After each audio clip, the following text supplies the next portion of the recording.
last 500 years has been to constantly accumulate indemnitium within the oratories. But really, some have already discovered that only a small fraction of the energy generated by the device was ever used to provide power to Fontaine. The vast majority had to be, accumulated to enact this death sentence.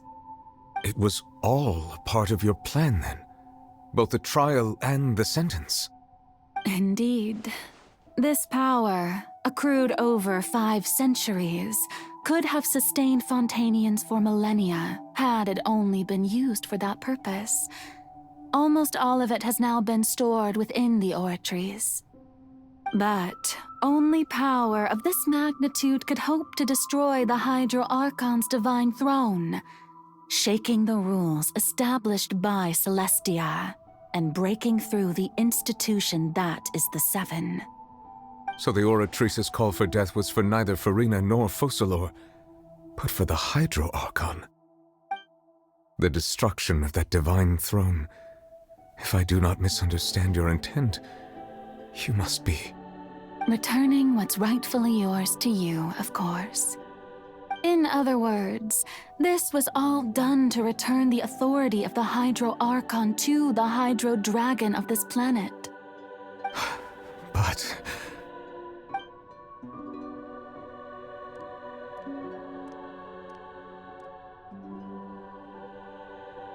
Oh, what? Getting sad again, are we? The authority of the ancient dragons shall soon be yours once more, O Hydro Dragon Sovereign.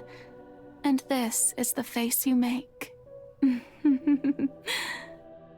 all you've done throughout the years is just so you can sacrifice yourself at the very end. I've never quite seen it that way, you know. Even now, I'm quite pleased at how well my deception worked.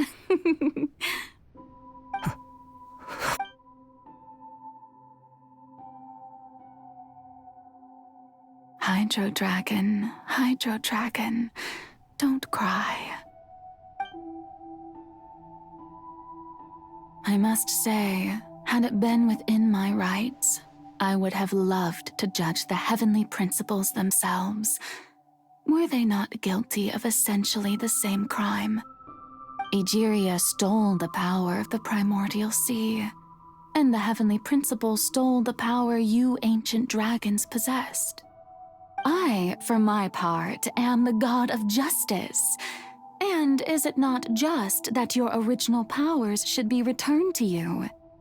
Speaking of justice, I have always believed that justice lies in the process of pursuing human existence itself. So, if the theft of the primordial sea's might was Fontaine's original sin, then, leaving matters of procedural right and wrong aside, the descent of the Fontainians as humans and their right to exist in this world would be Fontaine's original justice. In other words, existence was Egeria's justice, and to me, justice is the continuation of that existence. Defying the prophecy and ensuring that Fontaine's people shall live on, that should be the justice enthroned over all others. At this point, we, whether it be myself or all other Fontainians, have shouldered the burden of this Iudex Nervillet, the highest judge in our land. When you regain your full power as an elemental sovereign, what verdict shall you pass upon us? So when I was invited to the court of Fontaine to serve as Iudex, I see now that that was your idea too. At last, I now understand the true purpose behind this position. In the beginning, I was uninterested in human existence. But these 5 centuries of living alongside them have gradually brought about mutual understanding between us. And I have even attempted to feel as they feel. You are a devious one, Focalor. Things being as they are, Surely you know that I could never declare them to be guilty.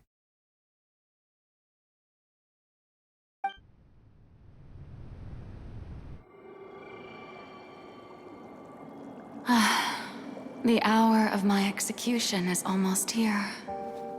For the sinner, the curtain call has come. I know I may not sound it, but faced with death, I find myself a little afraid. Perhaps this is one thing both gods and humans have in common.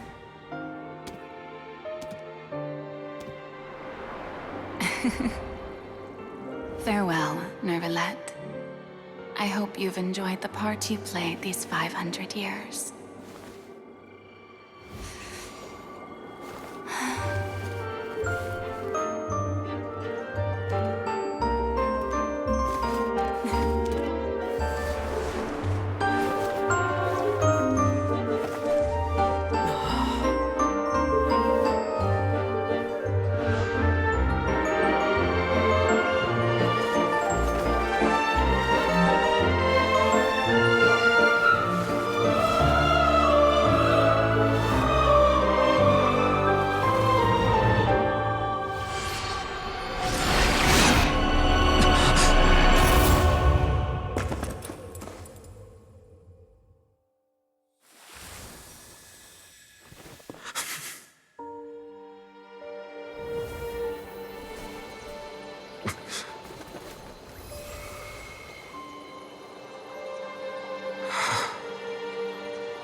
Codex Nouvellette, hereby declare, people of Fontaine, your sins are forgiven.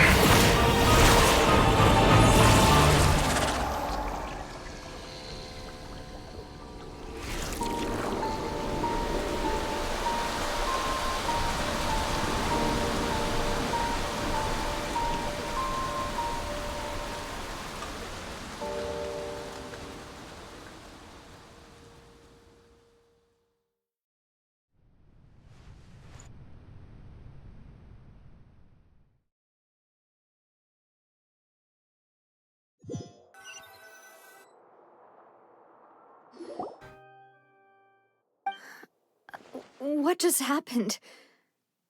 Has the death sentence been carried out? Was that bright light some sort of misdirection?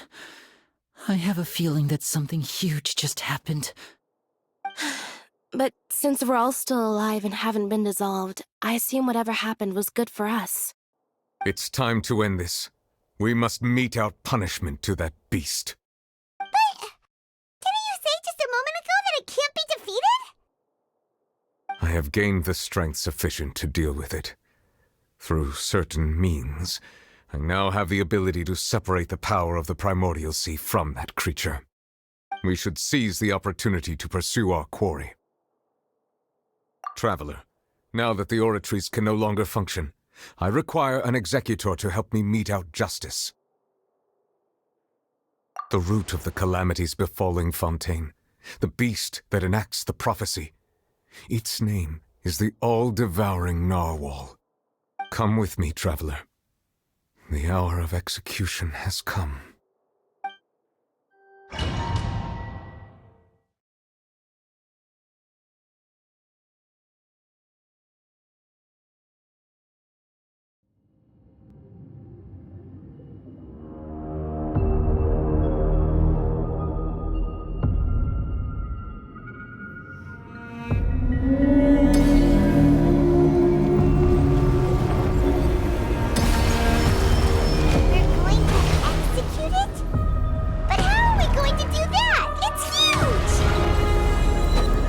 done my best to separate power from what I see from away. Considering the size of the beast, I cannot reach the power source. Unless we can find a way to attack it from within. I shall share a part of the ancient dragon's power with you. I shall look for an opening together.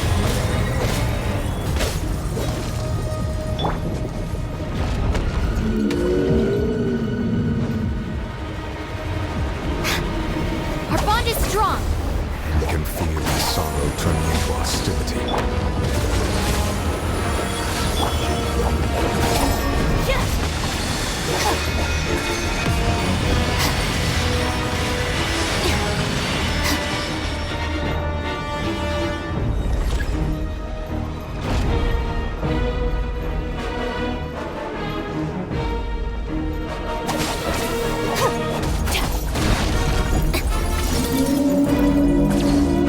The all-devouring narwhal cannot resist its instinct to devour.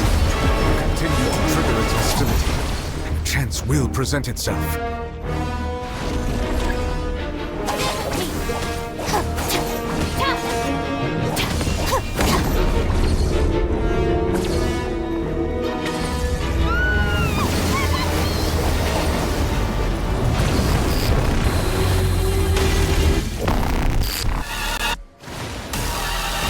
Why is there a rolling thingy over there?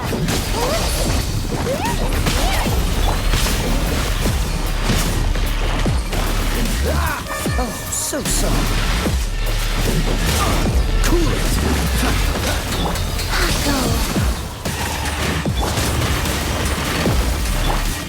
Sacred name, Fortune Preserver.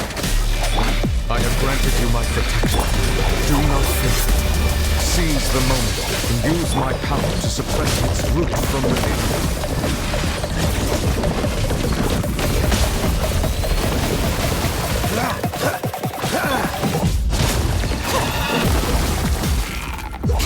Stand with me!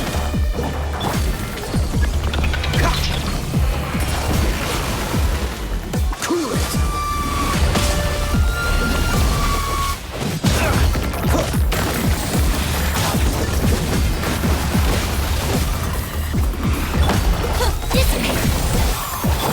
Life goes on.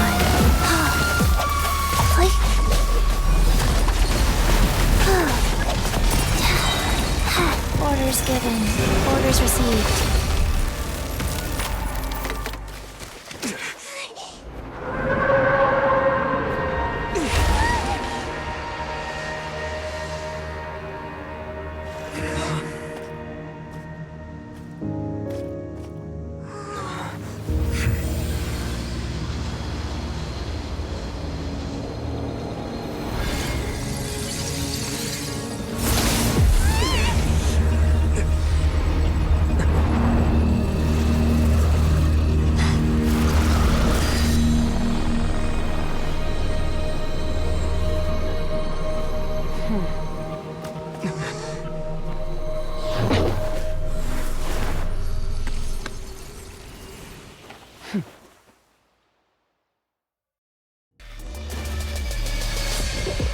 Thanks for helping with the cleanup. It should have been my job, but... oh well. It was just supposed to be a short private training session for me. I didn't think that my disciple and my master's pet would start brawling in the meantime.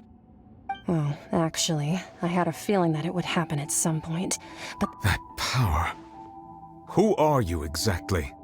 Paimon has an idea. From what she said earlier, she must be Child's master. Skirk, right? It's just that he gave us the impression that she was the less talkative person. I simply did not have anything to say to the weak. But you, on the other hand, managed to defeat the all-devouring narwhal without using power from beyond this world. So you may speak to me as equals.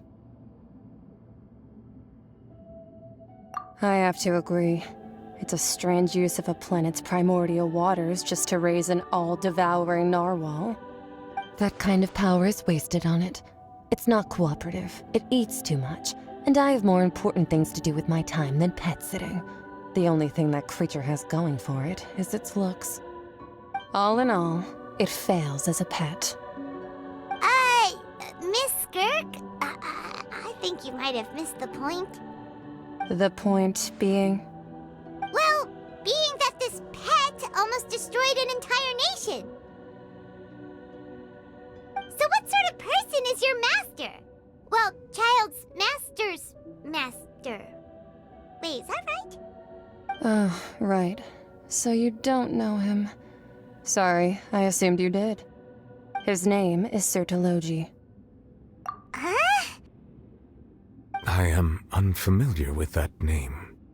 Huh. So Master isn't sufficiently famous. How should I describe him then? Have you heard of the name The Fowl? The Fowl? Still nothing? Well, how about the Visionary? Vetterfalnir then? Or Gold Rhine-daughter? Ooh, that one we've heard! Rhine-daughter's part of the Hexen Circle. She's Albedo's mom, right? Oh, so you do know that name. To be honest, I also heard all of those names and titles from my... But I suppose you understand now, yes? My master is likely a similar sort to Rhine-daughter. They are both pursuing some form of perfection. Wait! Didn't you also mention a visionary person? Hyman didn't quite catch their name. Actually, never mind that. I believe it expedient to inform you that the all-devouring narwhal used up nearly all its strength fighting you. Such roiling hydro energies will prove difficult for the planet's deep seas to digest.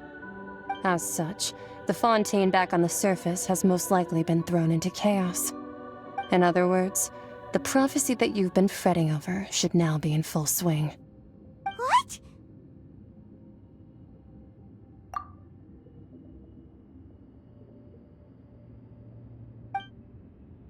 Not to worry. Focalor has already managed to deceive the heavenly principles.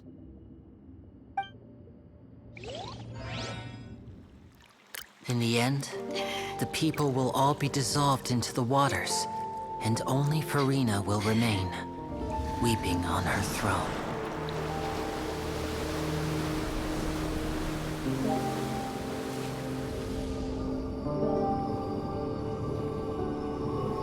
Only then will the sins of the people of Fontaine be washed away.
All hands, initiate emergency rescue!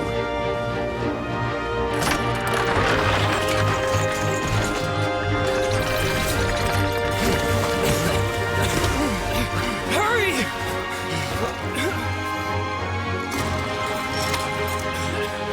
Hey, lend a hand!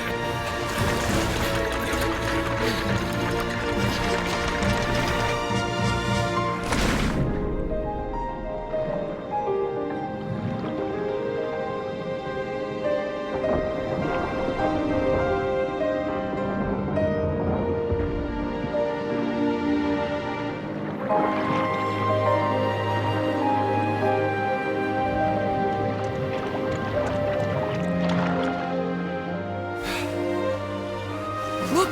The water's receding!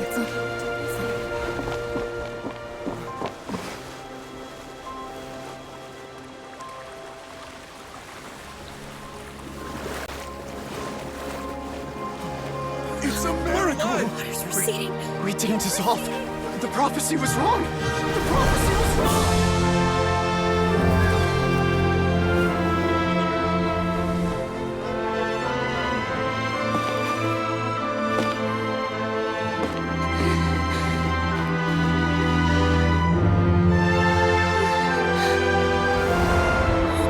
Are you alright? We're saved. The prophecy was wrong.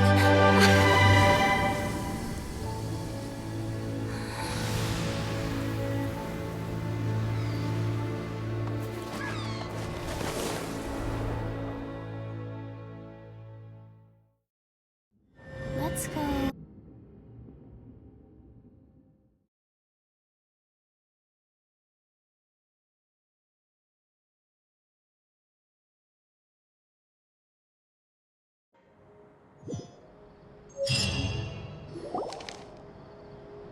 The soil renewed.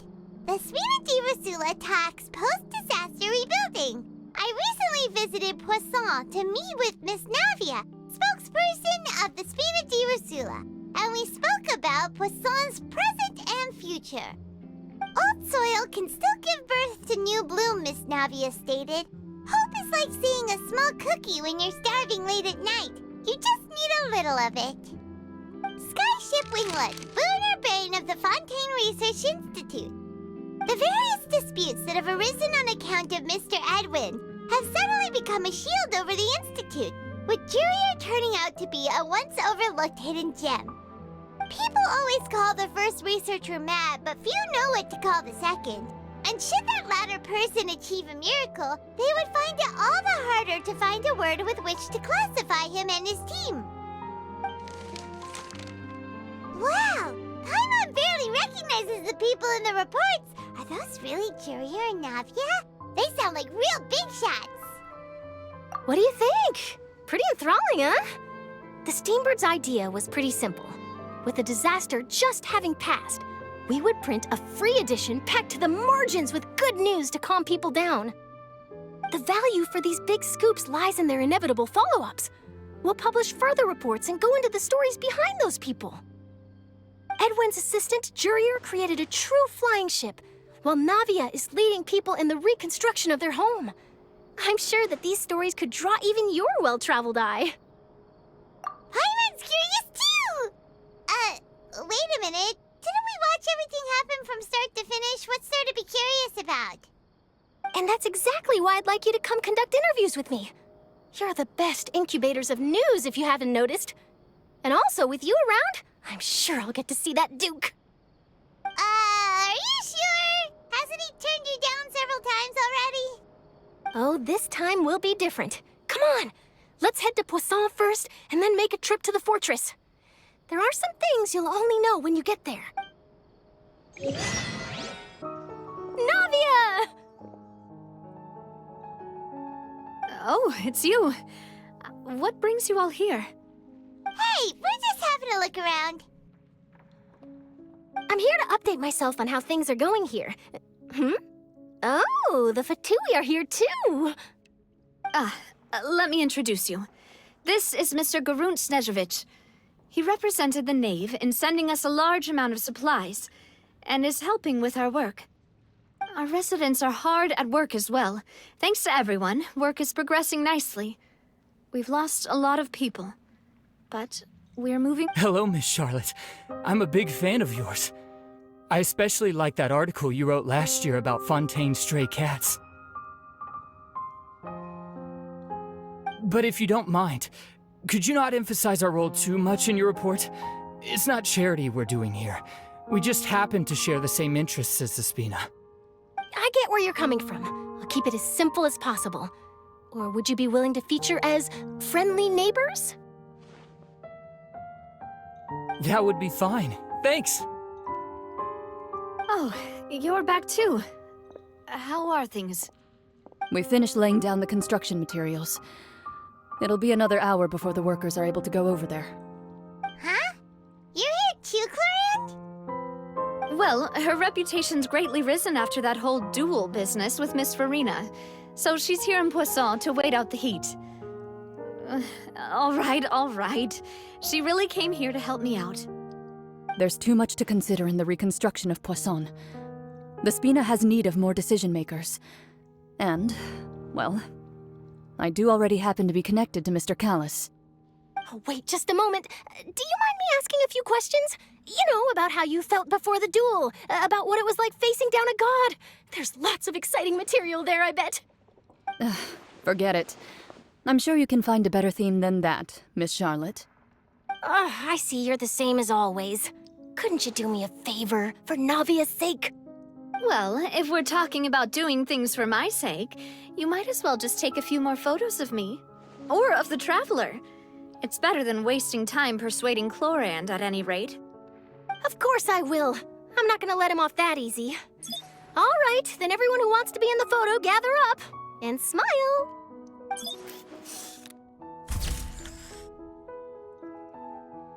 How did it go? Was it a good shot? Did Paimon look cute in it? Not bad. Your addition really helped the composition of the picture. All right, hang on a moment. Let me snap a few more shots.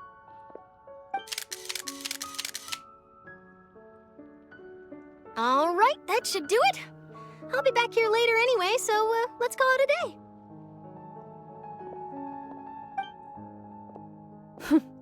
You're very quick. Speed is of the essence when it comes to the news, and freshness is the key. Also, not to brag, but I'm pretty good at building connections. Who knows? I might eventually get that interview with you after all, Miss Chlorand. Wow, you really do have that never say die spirit. I'm impressed. I'll hazard a guess that this is how you got that interview at the Fortress of Meripede. Whoa, you're well informed. Let me make a guess, too. I asked Sijuin, who told Monsieur Nervillette, and he told you, right? That's a very complete information chain. In truth, all Monsieur Neuvillette asked me was, when did the fortress become so friendly towards the media? I told him that it was best not to speak too soon. There's no guarantee that Ridsley will make a personal appearance. You're right. I've got to treasure every moment I have with them. In which case, I'll be making a move first. Stay safe now. And tell me if you hear anything interesting. I'll treat you to afternoon tea in exchange.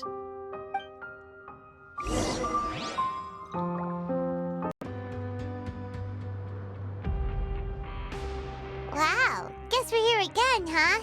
There's a real nostalgic feeling to this place. Looks like you've been missing us. Duke! Did you come all the way to the entrance to greet us?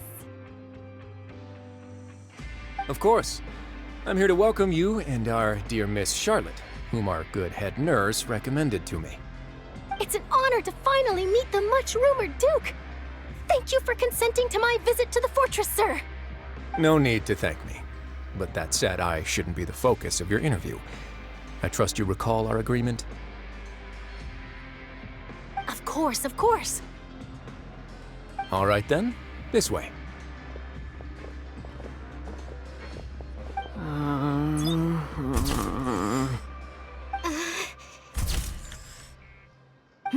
Hey, no need to be so nervous. I've already taken all the photos we need. Miss Charlotte, do these pictures really need to be published on the cover of the Steambird? It would seem that Miss Lorvine doesn't want her face to appear beside that of Mr. Jurier, Sir, please don't say things like that. But it looks like dear Mr. Jurier denies it. Might this interview be very important to you, then? No, I just... This is my first time being interviewed, and I'm very thankful to the Steambird for... Now, I might not look it, but I actually did meet Mr. Edwin once. And I'll be honest, I enjoyed chatting with you more. You've definitely got more of that genius vibe going on. The boat that brought about a miracle, the ark that saved the people. Why, you recreated a myth back there, like an emissary of legend. Still, if I might ask, where's that flying ship now? Huh! Looks like Charlotte's trying to get herself another exclusive scoop. I have to apologize, but that ship is presently in the bowels of our factory. I'm afraid it won't be easy for you to get a shot of it. Really? Well, then in that case, could I have an interview with you to make up for that loss? You already know my answer, I'm afraid. Best you interview our head nurse instead. Or perhaps you'd like to take another photo of this couple of researchers? Did you really have to use the word couple? Well, then, 2 solo photos will do. Is my hair messed up? Please, someone help me have a look. Things sure are getting pretty lively here. We've seen this kind of thing before. Oh, seems like everyone's here. Would any of you like to try this new drink I came up with? Ah, Siegeween. Hey, Miss Charlotte. Why don't you, take some pretty photos of our head nurse? Sure. Come on, Miss Siegeween. Over this way. Let's find a brighter spot. Huh? Sure. Do I have to smile? So, how have things been at the fortress? Same old, as you can see. Fontaine's undergone some changes, but this place is still more or less the same. Other than that flying ship, it got a tad too much attention, I think. That's why I decided to let the interview go through. We should direct more public opinions toward the behind-the-scenes heroes. Am I right, Mr. Jurrier? Miss Lurvine? You're too kind, sir. I believe that you too should have your day in the sun. Not that you would want that, which is a pity. I'll just leave the spotlight to you two.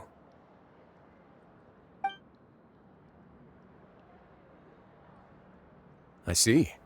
Lots of things happened that day, huh? Anyway, regarding that Harbinger, I'm not sure you remember, but his 3 young followers are still waiting for his return. He sure did win them over, huh? I'll tell them that there's good news and bad news. The good being that their boss seems fine, and the bad being that they must face extended sentences for abetting his escape. Oh, actually, what about you? Are things gonna change for you too? What change can there be? The fortress will keep chugging along, and so will my duties. As to what Miss Farina's departure will mean for the nation, and if our laws and governance will be transformed, we'll leave those to the folks in the overworld. Hey everyone, the photo shoot's done. Good. In that case, let's call it a day here. Thanks for your cooperation. Come on, Traveler, let's go. Till next time, everyone. There'll be a next time? Maybe. Who knows? I might write a story about the underwater factory next time. Until then. I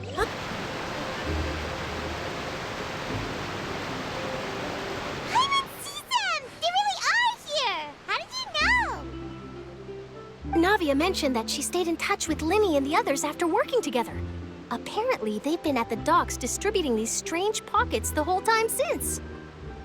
Traveler, Paimon. Ah, and Miss Charlotte, too. Would you like a magic pocket? What sort of gadget is it? It's a wondrous bag that can be used to carry many things. The water level has returned to normal, but if you see any of your things floating around, you can use this to carry them. Or you could trick a friend into doing it for you. Trick a friend? I wonder which of my friends would fall for that.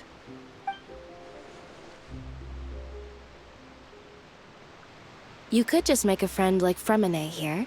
Isn't that right, Fremine? Is this what you meant by, I'll help you make some more friends? To be honest, that sounds pretty sweet. Could I have your contact, please? Sure. Please, write down my address. Lynette sure is working hard to help Fremine socialize. He was the one who proposed doing this. He even wants to assist in our magic shows. Yes, I was planning to first introduce Pear as an assistant, and later Fremine himself. In the future, I think we can leave underwater escape magic to him too. That said, would anyone want to see a diver escape underwater? Oh, it'll work out. Every journey begins with the first step. He'll become a part of our show eventually. Lynette, could you come over? Miss Charlotte says she wants to take a picture of us. Got it. My, that Charlotte is rather perceptive. She got rid of everyone the moment she realized I had something to say to you. So, how have things been, Traveler? Father says that you did a great deal during the latest events. She's very grateful for your contributions to Fontaine. That's all right. We were more than happy to help. So, what's she doing now? Oh, I guess you haven't heard.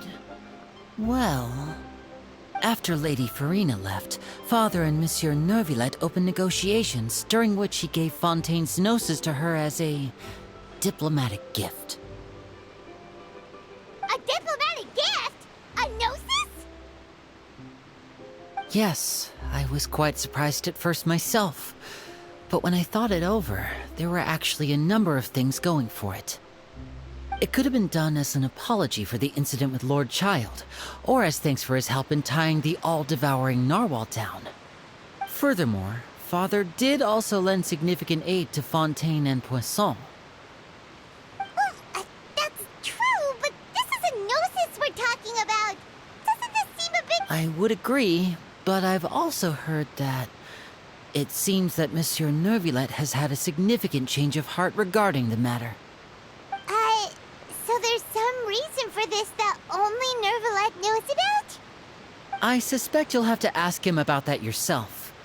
Ah, yes, speaking of which, I did see him strolling around the entrance to the Fortress of Meripede a while back. Isn't he real busy and stuff? Paimon didn't think he'd have the time for that. But back to the topic. The gnosis was given to the knave, right? What about Child? They say that he's returned to Snezhnaya to recover from his wounds. I hear that the recent disaster really did a number on his health. That's true. When you think about it, we've had loads of run-ins with the Fatui. To think we'd be allied with them this time. So shocked by such a simple switching of sides?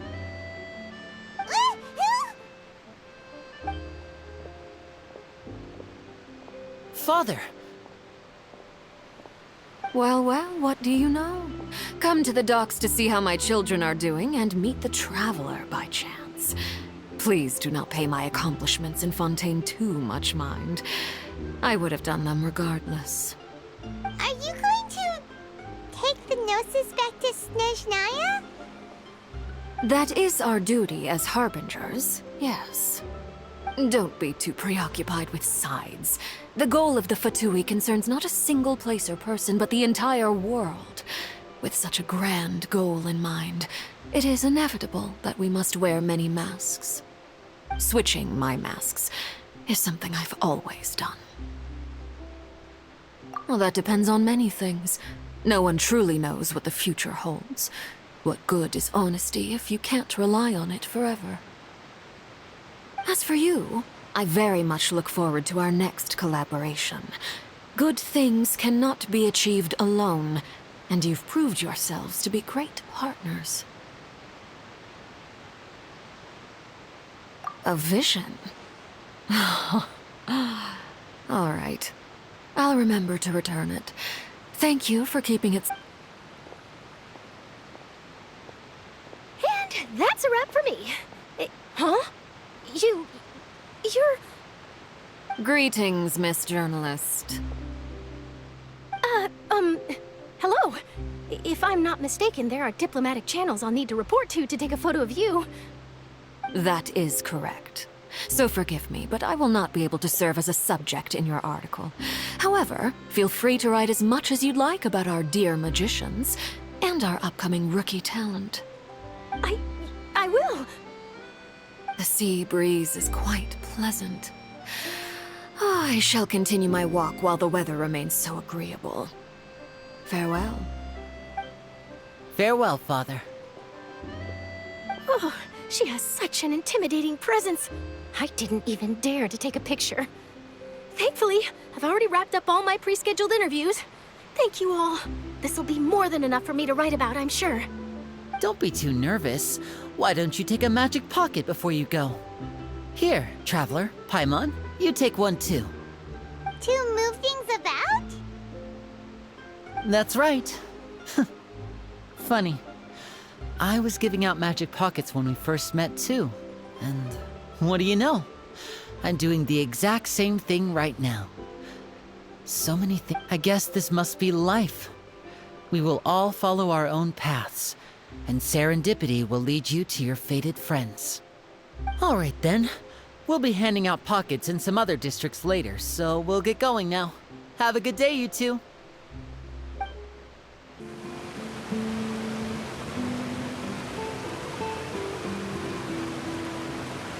So, you really are here, Neuvillette. Paimon didn't think you were going to have free time this hour of the day. Really? Oh, I suppose you must have met Mr. Linney. He took the time to greet me earlier when he passed this way. In any case, you came at a good time. I was just considering reaching out to you to set up a meeting, so I may explain some things that I haven't had the time to before. Aw, Paimon's glad that you remembered. Thank you for keeping us on your mind, what with you being busy and all. Alright, let's have it then. How was Fontaine actually saved? The whole business is still quite the mystery to us. It is strange how words can often leave a bitter taste in the mouth when it finally comes time to say them out loud.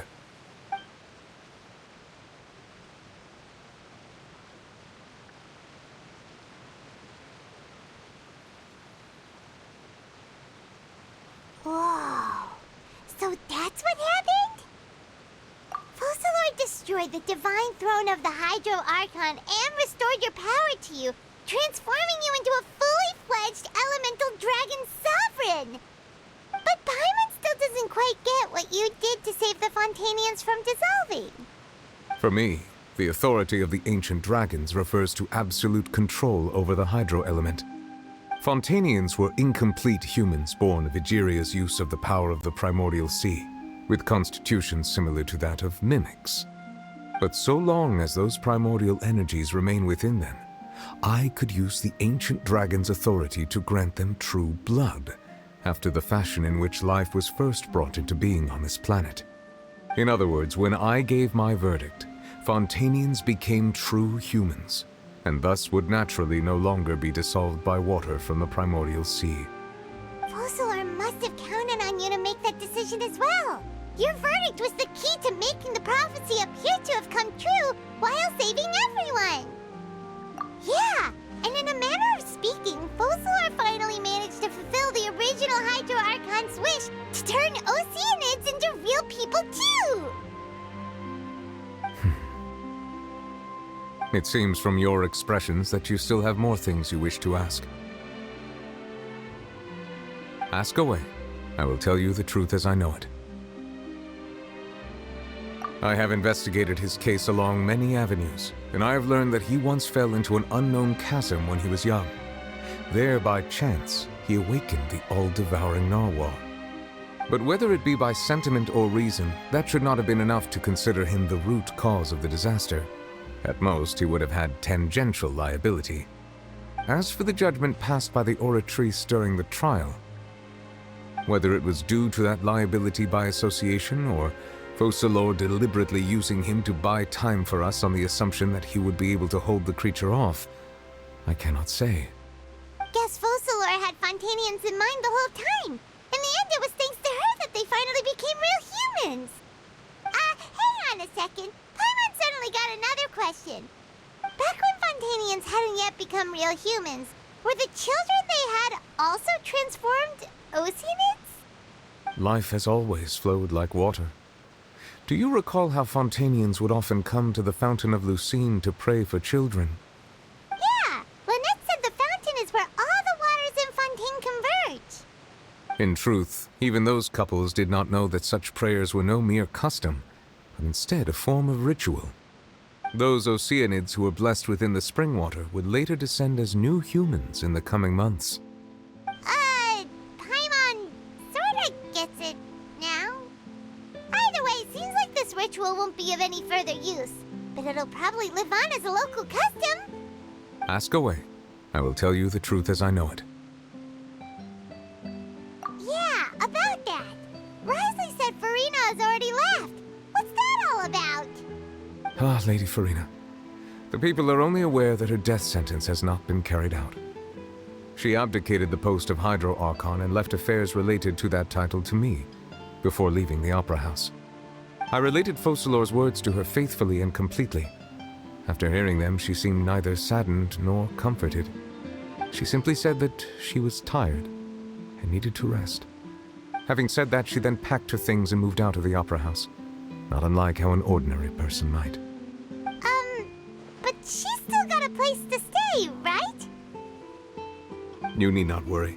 I will make arrangements to ensure that she will not want for food, clothing, board, or travel. In truth, I am somewhat happy for her. The wear and tear on her spirit will, of course, take time to heal. But now that she no longer has to play the role of Focalor the Hydro Archon, she can finally lay down her burdens and lead a normal life. What about you then? What are your plans now that you've regained your full powers as the Hydro Dragon? After Focalor passed on, the Oratrice also ceased to function. This matter will directly affect our trials. After much careful consideration, I've decided to take over its role in our courts. From now on, I shall hear cases and pass verdicts by myself. Looks like you're still considering stuff from the perspective of the Udex, huh? As an elemental dragon, there are indeed many things that I must do. But this power and this duty, in a manner of speaking, you could say that both were granted to me. As such, before I attend to my other responsibilities, I must first and foremost continue to serve Fontaine as its highest judge. The duty of the Hydro Sovereign and the duty of the Udex shall coexist within my person. Additionally, the Hydro Archon's departure has brought about another problem, which is that the Opera House shall no longer produce indemnitium. That's true. That power was derived from the people's faith in the Hydro Archon, wasn't it? Wait, but the various mechs and machines in the city are all still okay. Where are they getting their energy from? As I am now, I have full command over New Musia, and it can serve as a complete substitute. Another reason why I cannot quite leave Fontaine immediately. Wow. This ancient dragon's authority stuff is really quite useful, huh? Ask away. I will tell you the truth as I know it.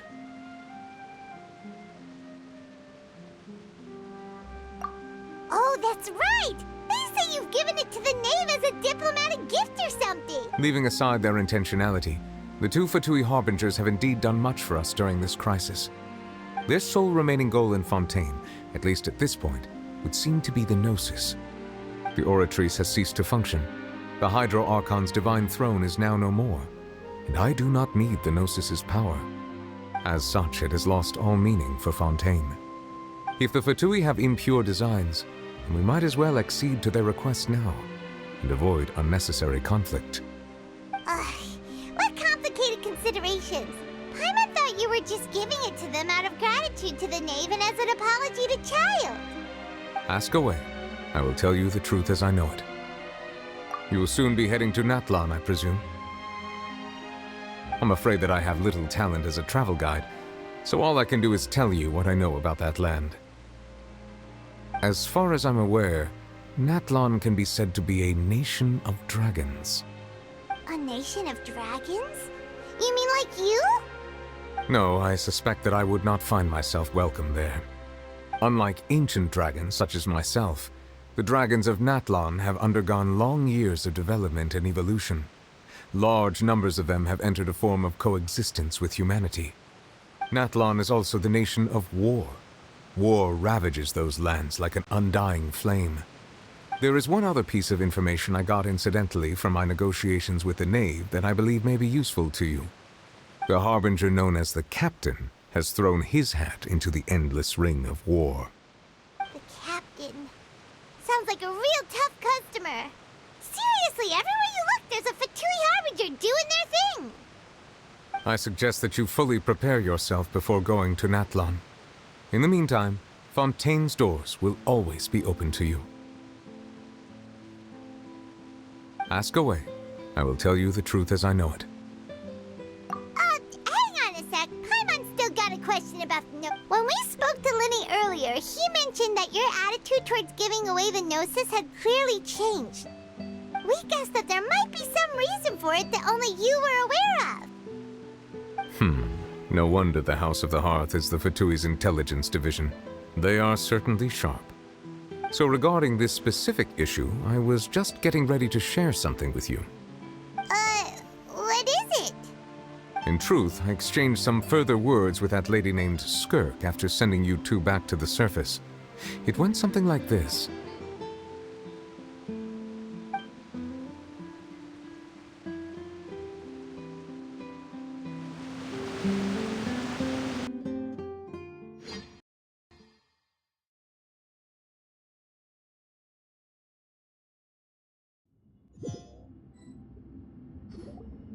Well, we're going to head topside to see what's going on. You hurry over soon as well, all right, Nervalet? What next?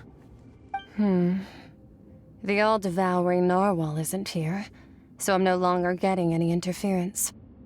I can finally catch the scent of your power, what it's made of. It is the authority of the planet's primordial dragons, but with something very similar to a god's curse mixed in. It's quite a novel blend. I'm sure I've encountered something like this before. What was it again? I do not know what you speak of. Of course. How could I forget? You should have the remains of the third descender on your person, yes? Remains? I've never heard of any such thing.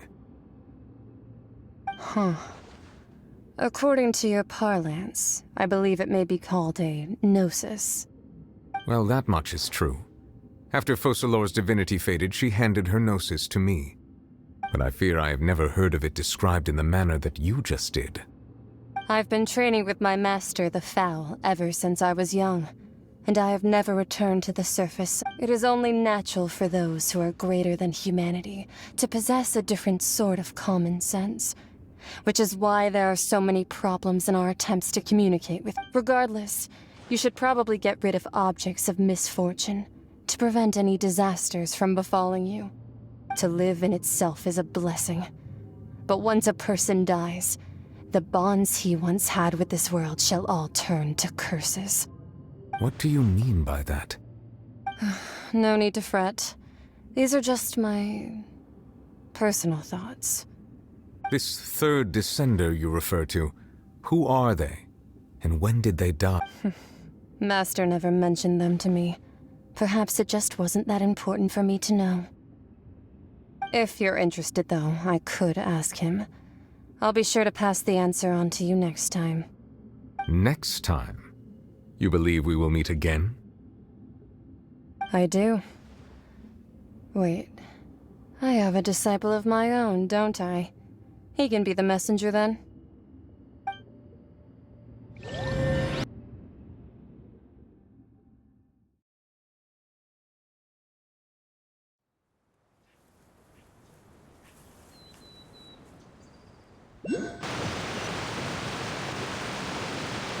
That's what she told me. Whether it would prove useful or not, I wanted to pass that information on to you. The remains of the third descender? So that's what the Gnosis actually are. Paimon just thought they looked like chess pieces. How could they be a person's remains?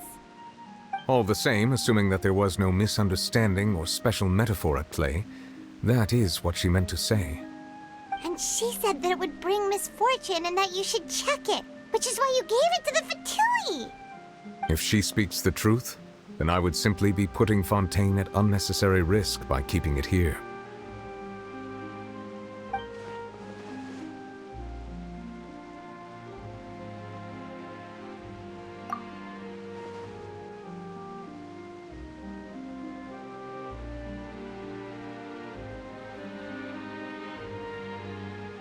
I had guessed that you might already be familiar with this concept, but I did not expect you to be one of them. That means that the Gnosis, which are exceedingly element-compatible and can even enhance elemental abilities, do indeed come from the third descender. I wonder, does your body also possess similar properties? Like being able to social compatibility, right? No, let's not think about this stuff right now. It just feels creepy. Comparing the Traveler to the dead third descender and all. That's what you say, but this topic still feels like bad luck. Once Child recovers, let's get some more answers out of him. Or go look for his master and get the answers that way. I too believe it unwise to make too many blind guesses when information is lacking. The same is true of being at court. All right. Whatever the case, it seems like the crisis here in Fontaine's over for now. Yes. All of Focalor's efforts were for this moment as well. But she sacrificed herself in the end as a god, and she suffered through all those years as a human. Was that really what she wanted? I suppose that would be the mystery of a god's will. I suspect not. But once in a while I too would guess that if wishes were like the clouds in the sky, they will one day return to the earth as raindrops. Life flows like water, and rain is the final answer. The water... And what, ultimately, is the difference between the rains that fall upon all of us?